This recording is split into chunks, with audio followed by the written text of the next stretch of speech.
माँ तू सबसे प्यारी है, माँ तू जग में न्यारी है। माँ तू सबसे प्यारी है, माँ तू जग में न्यारी है। पिता, पुत्र और पवित्र आत्मा के नाम पर आमीन। आप सबों को जय यीशु। आज के इस क्लास में मैं कुछ ऐसे बातें आपको बता कर देना चाहता हूं, विशेषकर हमारे जितने भी पेंटेकोस्टल भाई बहन हैं। यदि मुझे आप देख रहा है, थोड़ा ध्यान से सुन लीजिए। जो बाइबल क्या सिखाता है और इन कलीसिया में क्या सिखा रहा है, ईसा मसीह ने क्या सिखाया और आप क्या सिखा रहा है। जो एंटी क्राइस्ट, जो आकर के क्रिस्त विरुद्ध कार्य करने के विषय में, वही कार्य अनेकों कलीसियाएं कर रहा है। मैं कुछ बातों पर आपका ध्यान लेके आना चाहता हूं, उस पर थोड़ा ध्यान दीजिए।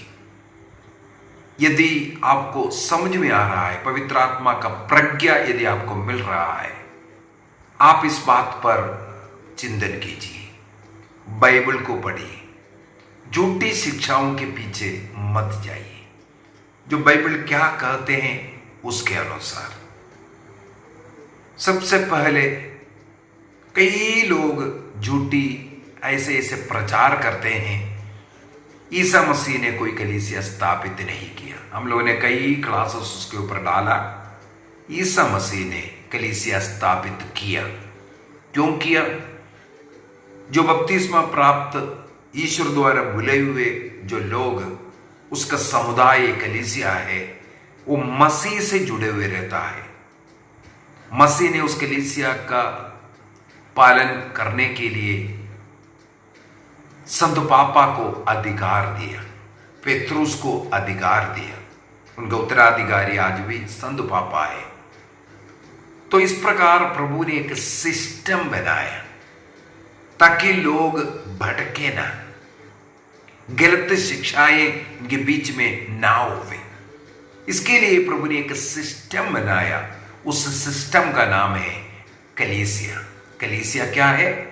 विश्वासियों का वो समुदाय है जो बपतिस्मा प्राप्त ईश्वर द्वारा बुलाए हुए उस ग्रुप, वो गण, वो है, उस समुदाय है कलीसिया। तो उस कलीसिया से जुड़ करके हमें स्वर्ग की यात्रा करना है, क्योंकि ये यात्री कलीसिया है। हमारा स्वदेश तो स्वर्ग राज्य है। हम स्वर्ग राज्य से आए, हमारी आत्मा ईश्वर ने हमें स्वर्ग राज्य से दिया, तो हमें वापस वहां जाना है। तो उस यात्रा में इस कलीसिया से जुड़े रहना, ये एक सिस्टम ईश्वर ने बनाया। इस सिस्टम को हम स्वर्गीय का वो जो सिस्टम है, तरीका है, ऑर्डर है, ये हम बोल सकते हैं। तो उस सिस्टम के खिलाफ जो बोल रहा है, ये गलत है। दूसरा, कुछ लोग बोलते हैं हाँ पेत्रुस के समय पर था, लेकिन पेत्रुस मर गया, वो कलीसिया खत्म हो गया। ईसा मसीह ने क्या कहा था इस कलीसिया की स्थापना करते हुए? मत्ती के सुसमाचार अध्याय 16 वाक्य 18 और 19 को पढ़ लीजिए।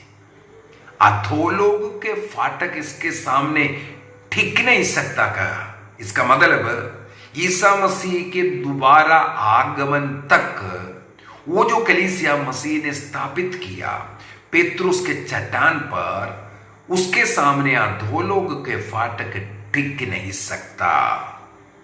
कई लोग कलीसिया से हटेंगे, कई बिशप हटेंगे, कई लोग कलीसिया के खिलाफ हो सकता है, लेकिन ये कलीसिया फिर भी ईसा मसीह के दोबारा आगमन तक रहेगा। तो कलीसिया नहीं है बोल करके सिखाना गलत है, पाप है। तीसरी बात, पेत्रुस का नेतृत्व। पेत्रुस को प्रभु ईसा मसीह ने मुख्य बनाया। उसका भी कई उदाहरण बताया। जहां कहीं भी 12 शिष्यों का नाम लिखता है वहां पर पहला पेत्रुस। हमें मालूम है सब लोग उनको मानते थे पहला है। संत पौलुस तक बाद में ज्वाइन किया हुआ एक शिष्य है। ईसा मसीह को कभी आमने सामने मुलाकात भी नहीं हुआ, केवल दर्शन मिला। उस पौलुस भी पेत्रुस को कलीसिया का मुखिया मानते थे। तो आज का ये पेंटेकोस्टल कलीसिया क्यों नहीं मानते हैं? उनका उत्तराधिकारी के रूप में कलीसिया में हमारे पास उसका लिस्ट है, कब से कब तक कौन था कर करके। पेत्रुस से लेकर के आज संत पापा फ्रांसिस तक का 266 लोगों का नाम हमारे पास है। तो उनका उत्तरदायित्व को, उसका अधिकार को क्यों नहीं मानते? प्रभु ने एक अधिकार दिया है। योहन के सुसमाचार अध्याय 21 वाक्य 15, 16 और 17, John chapter 21 verse 15, 16, 17। Isa Masih ने पेत्रुस को नियुक्त किया कलीसिया को चराने के लिए। उसी प्रकार लूकस के सुसमाचार अध्याय 22 के अंदर भी हम लोगों को पढ़ने के लिए मिलता है।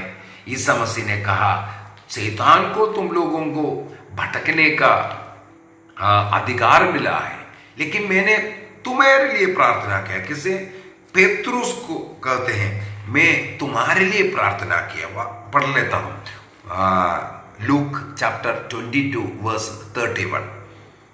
सिमोन सिमोन, शैतान को तुम लोगों को गेहूं की तरह फटकने की अनुमति मिली है, परंतु मैंने तुम्हारे लिए प्रार्थना की है जिससे तुम्हारा विश्वास नष्ट ना हो। जब तुम फिर सही रास्ते पर आ जाओगे तो अपने भाइयों को भी संभालोगे। इसका मतलब 12 शिष्यों में मुखिया पेत्रुस के लिए प्रभु विशेष रूप से प्रार्थना कर उस अधिकार दिया। उस अधिकार को हमें मानना है। चौथी बात, प्रभु यीशु मसीह ने एक सुंदर सा प्रार्थना पढ़ा। हमें यह मत्ती के सुसमाचार अध्याय 6 में, लूकस के सुसमाचार अध्याय 11 में पढ़ते हैं। ईसा मसीह ने बोला, तुम लोग इस प्रकार प्रार्थना किया करो। एक सुंदर सा प्रार्थना हो, इतना सर्वश्रेष्ठ प्रार्थना हम बोल सकता है, लेकिन इसको ना बोलने के लिए सिखाने वाले ईसा मसीह ने बोला प्रार्थना किया करो इस प्रकार, लेकिन कुछ ऐसा लोग हैं इसके खिलाफ बोलते हैं, अर्थात एंटी क्राइस्ट लोग, क्रिस्त विरोधी लोग। क्रिस्त ने जो प्रार्थना सिखाया, हे पिता हमारे, तेरा नाम पवित्र माना जावे बोल करके जो प्रार्थना, उसको ना करने वाला और ना करने के लिए सिखाने वाले लोग। अगला, ईसा मसीह ने अपने कलवारी बलि के पूर्व में एक रक्त रहित बलि की स्थापना किया। इसके बाद उन 12 शिष्यों से कहा, यह मेरे याद में किया करो, दोबारा आने तक किया करो। और आदिम कलीसिया में ईसा मसीह के जी उठने के बाद, अर्थात पेंटिकोस्ट के बाद, हर प्रतिदिन वे लोग मनाया करते थे, मनाते थे।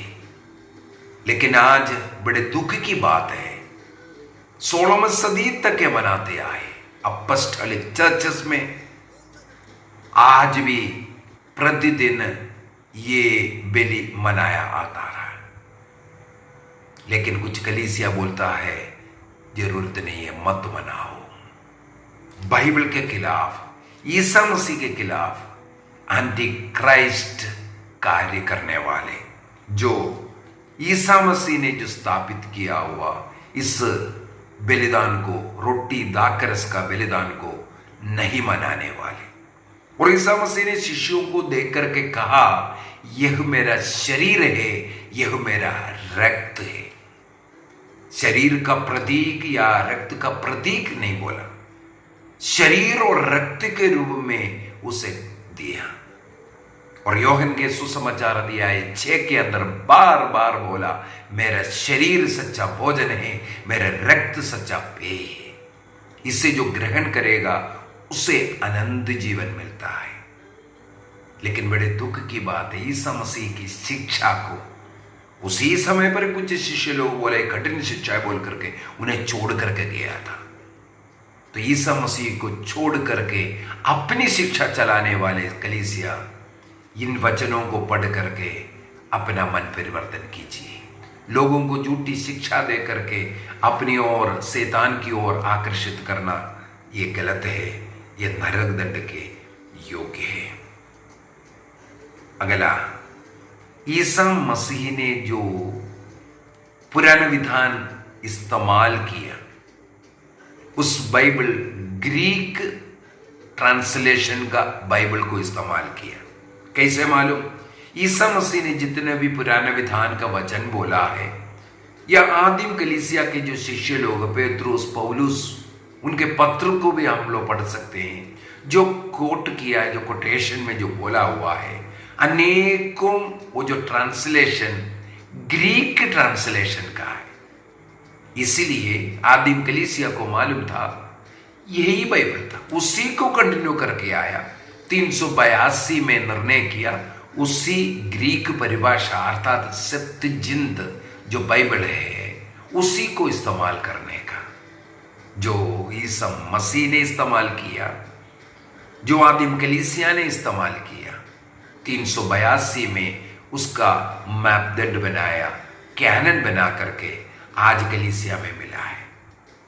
17वीं सदी में आकर के उसी से कुछ किताबों को निकाल कर झूठे अभियोग कैथोलिक कलीसिया के ऊपर लगाते हैं। हमने कैथोलिक कलीसिया ने 7 किताबें जोड़ा बोल करके ये झूठी प्रचार को बंद करना है। 73 किताबों का बाइबल को इस्तेमाल करना है। कैथोलिक कलीसिया ने 7 किताब नहीं 27 किताबें नए विधान वो जोड़ा है।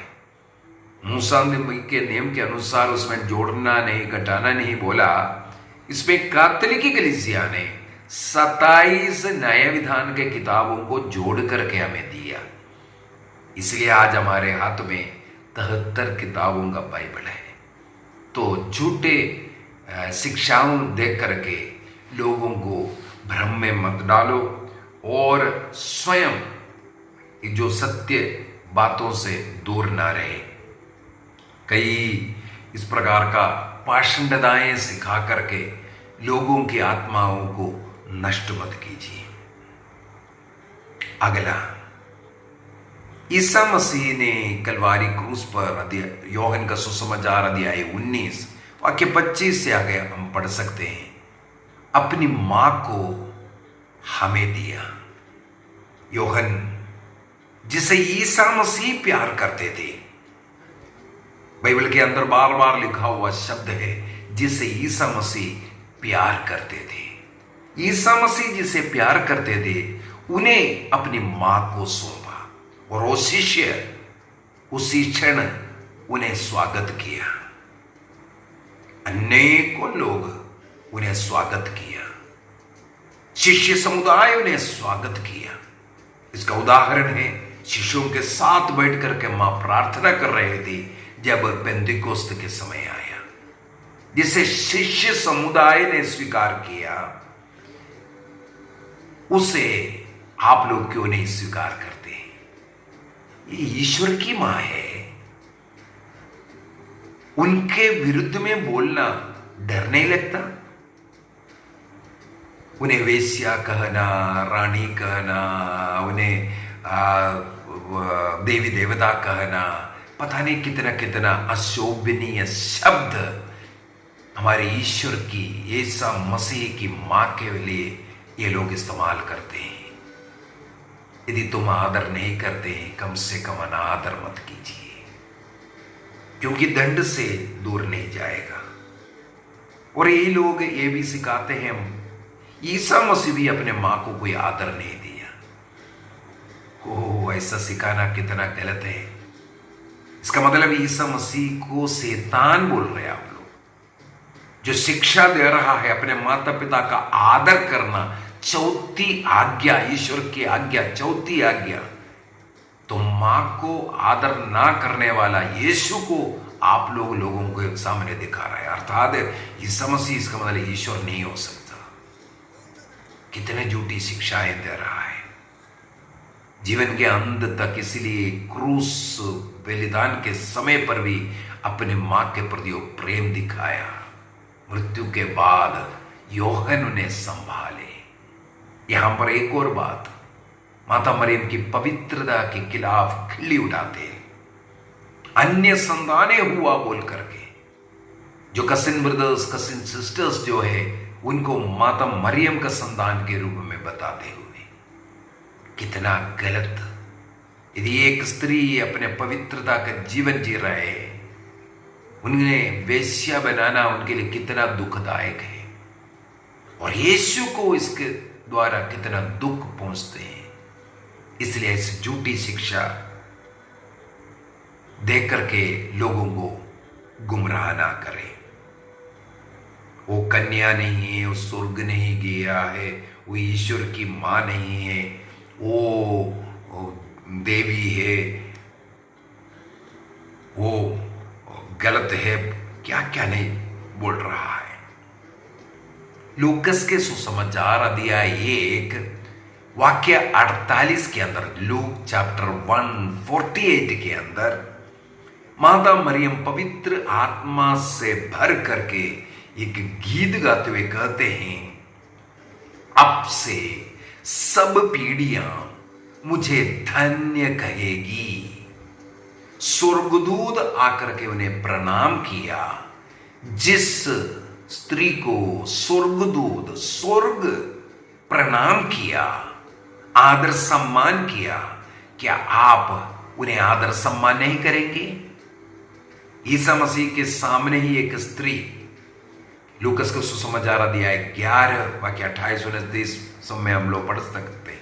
एक स्त्री ने माता मरियम को, उस गर्भ को, उस स्तन को जिनका तूने पान किया, जिसने तुम्हें वाहन किया बोल करके उनकी स्तुति किया। ईसा मसीह की आराधना के साथ अपनी मां की स्तुति किया। ईसा मसीह ने उसको बोला, हाँ सही है, ठीक ही कहा है। इसके बाद कहा, वो क्यों इतना धन्य है? मैं उनके पेट में जाने से उसे नहीं, बल्कि वो ईश्वर के नियमों का पालन करते हैं, वो धन्य है, इसलिए धन्य है। अधिक धन्य होने का कारण है ईश्वर के वचन को स्वीकार किया, उसके अनुसार जीवन जिए। माता मरियम इसलिए धन्य है। अब ईश्वर के वचन के लिए बोला, देख मैं प्रभु की दासी हूं, तेरा कथन मुझ में पूरा हो। इस कारण वो अधिक धन्य हुआ।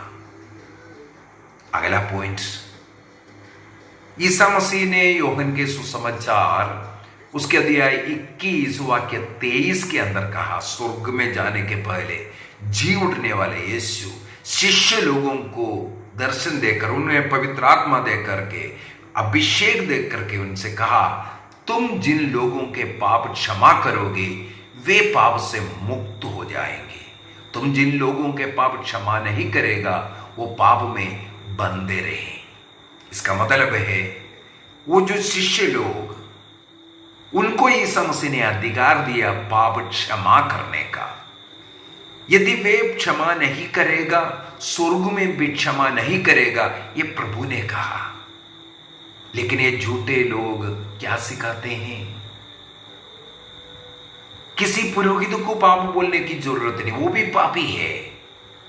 सीधा डायरेक्ट ईश्वर को बोलो। ईश्वर ने बोला, जब तक पुरोहित क्षमा नहीं करेगा स्वर्ग में क्षमा नहीं होगा।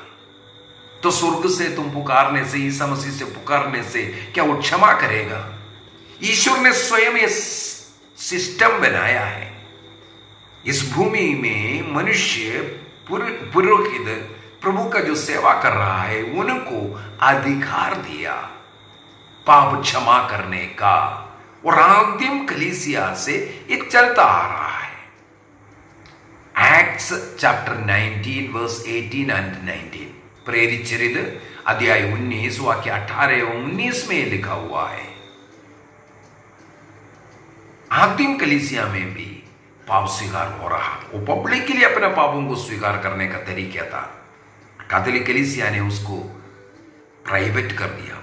आप जाकर के पर्सनली व्यक्तिगत रूप से पुरोहितों को अपना पाप बोलो, उनके द्वारा जो क्षमा मिलेगा तब वो स्वर्ग का क्षमा मिलेगा। तो ईसा मसीह ने जो सिस्टम बनाया उसके खिलाफ आप लोग सिखाते हैं। संत पौलुस भी लिखा है 2 Corinthians chapter 5 verse 18, दूसरा कुरिन्थी अध्याय 5 वाक्य 18।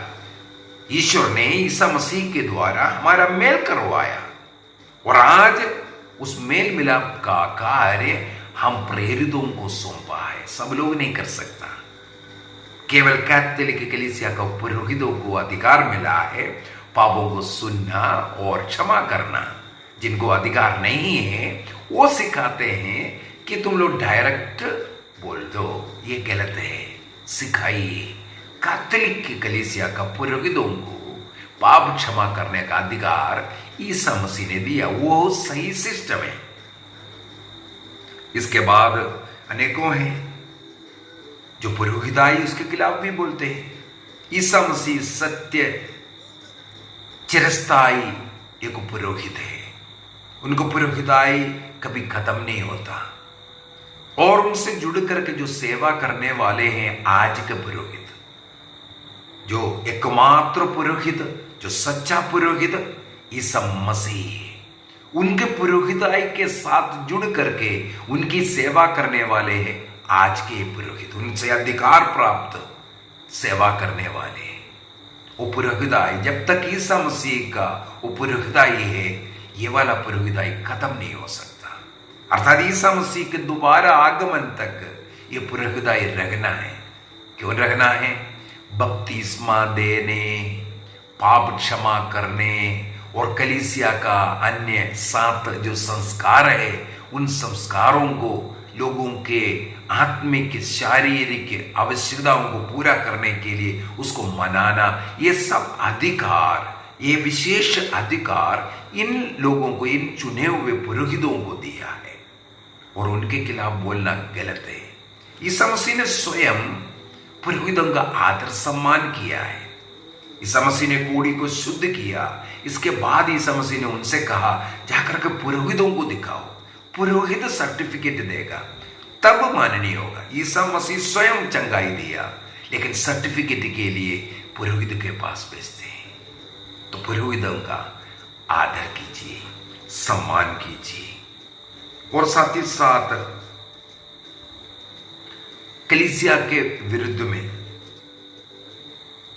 जो बपतिस्मा दे रहा हो या कोई भी निर्णय पवित्र तृत्व के विषय में हो, पिता पुत्र पवित्र आत्मा के नाम पर जो बपतिस्मा हो, और इस प्रकार कलीसिया को जो अधिकार मिला, अधिकार के साथ कोई भी विश्वास सत्य की घोषणा करता हो, ये सब स्वर्ग में स्वीकार्य है। क्योंकि मत्ती के सुसमाचार 18 के अंदर, मैथ्यू चैप्टर 18 वर्स 18 के अंदर प्रभु ने कहा है तुम जो कुछ इस पृथ्वी पर बांधेगा वहां स्वर्ग में भी बांधता है। जिसका भी अनुमति देता है स्वर्ग में भी अनुमति होता है। मत्ती के सुसमाचार अध्याय 16 वाक्य 19 में भी पेतरुस से कहा स्वर्ग राज्य की कुंजी में तुम्हें दे रहा हूं, अर्थात अधिकार। जो यहां पर जो नियम बनाता है वो स्वर्ग का नियम बनता है। इसलिए कलीसिया का आदर करना, उसके अधीन रहना, उससे जुड़े हुए काम करना ये जरूरी है। सुसमाचार का प्रचार मैंने 1-2 क्लास 3 क्लास शायद डाला, कौन सुसमाचार का प्रचार कर सकता है। बपतिस्मा प्राप्त सभी लोग सुसमाचार का प्रचारक हैं। कैसे प्रचार करना है? अन्य लोगों के बीच में रहकर अपने जीवन के उदाहरण के द्वारा अपने जीवन में, अपने परिवार में मसीह को अन्य लोगों को दिखाइए। ये आपके लिए एक चैलेंज है। आप अपने जीवन में, अपने परिवार में मसीह को अन्य लोगों को दिखाइए। किस प्रकार भ्रातृ प्रेम में आप जीते हैं। दोषारोपण करना संत पापा का हो या कलीसिया का हो, मसीह का हो, माता मरियम का हो, ये शैतान का स्वभाव है, ये एंटी क्राइस्ट है। इसलिए कलीसिया से जुड़ करके, कलीसिया की अनुमति के अनुसार जो कलीसिया जो शिक्षा दे रहा है उसको सिखाइए।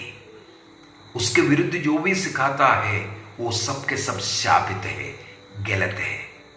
आइए हम अपनी आंखों को बंद करेंगे, हम एक निर्णय करेंगे। जो कलीसिया, जो मसीह के द्वारा स्थापित कलीसिया, जो पेत्रुस के अधीन, संत पापा के अधीन जो कलीसिया है, उससे जुड़े रहकर जो शिक्षा वो कलीसिया दे रहा है उसके अनुसार जीने का निर्णय करें। जो झूठी शिक्षा दे रहा है उनको ना सुनने का। वाद विवाद ये शैतान का कार्य है। ईश्वर ने हमें आत्माओं को बचाने के लिए भेजा, किसी के साथ वाद विवाद के लिए नहीं। इसलिए जितने भी गलत टिप्पणियां हैं, मैं अब वाद विवाद ना करूंगा। निर्णय कर चुका है। उन लोगों को प्रभु सद्बुद्धि दे। सत्य को सिखाना ये हमारा कर्म है, धर्म है। निर्णय कीजिए कलीसिया से जुड़े हुए उस स्वर्गीय यात्रा करने का। दोषारोपण करना बंद करेंगे, सत्य को जानने का प्रयत्न करेंगे। मैंने 8-10 पॉइंट अभी बोला है, उसके अनुसार सीखने, उसके अनुसार जीने का निर्णय पवित्र बाइबल में ढूंढिए। सत्य वचन है। इसके विरुद्ध जो कुछ आप लोग सुनते हैं, आपके पास आकर के बताते हैं, उनका तिरस्कार कीजिए, उसको मत स्वीकार कीजिए। ऐसे लोगों को सुनने के लिए मत जाइए, यहां वहां मत भटकिए। एक कलीसिया से जुड़े रहो। अन्य लोगों की शिक्षा आप सोचेंगे वो भी बाइबल सिखा रहा है। नहीं, बाइबल जब शैतान सिखाएगा वो आपको गड्ढे में गिराएगा। निर्णय कीजिए सत्य कलीसिया से जुड़े हुए सत्य बातों को सीखने का। पिता, पुत्र और पवित्र आत्मा के नाम पर आमीन। आप सबों को जय यीशु।